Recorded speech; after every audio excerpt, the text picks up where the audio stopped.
అందరికీ నా వందనాలు. మునుపు నేను వెలంగిని వచ్చాను. 2023 ఐదో నెల ఐదో ఐదో తారీఖున వచ్చాము. అప్పుడు నేను ఇక్కడ వెలంగిని వచ్చినప్పుడు నాకు గృహం లేదు. ఇక్కడికొచ్చిన తర్వాత నేను గృహం కట్టుకోవాలి అని మేరీ మాత తల్లి దగ్గర మొక్కుకున్నాను. మొక్కుకొని, తల్లి నేను గృహం కట్టుకుంటే మళ్ళీ వచ్చి మీకు మొక్కు తీర్చుకొని అని నేను తాళం వేసాను.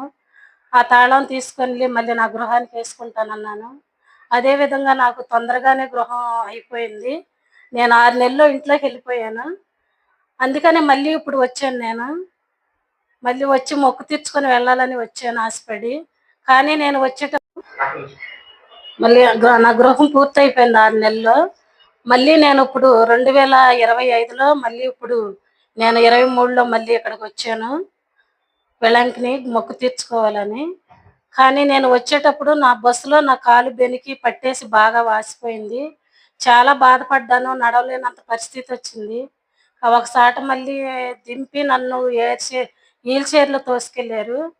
కానీ అట్లాగే బాధపడతా ఎక్కుతా దిగుతా ఉన్నాం బస్సు. వెలంకిని వచ్చిన తర్వాత కూడా నేను కిందకి దిగిన తర్వాత నడవలేకపోయాను. ఆటోలో తీసుకెళ్లారు రూమ్ దగ్గరికి.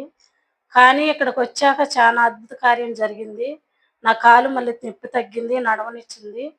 వెలంగిని అంతా తిరిగాను నేను. నేను మొక్కు తీర్చుకున్నాను. మళ్ళీ ఆ తల్లి దగ్గర వేసిన తాళం తీసుకొని వచ్చాను. కానీ నాకు చాలా మేలు జరిగింది ఇక్కడికొచ్చాక. ఈ మీ అందరిగా ఈ చిన్న సాక్ష్యం దీవించిందిగాక.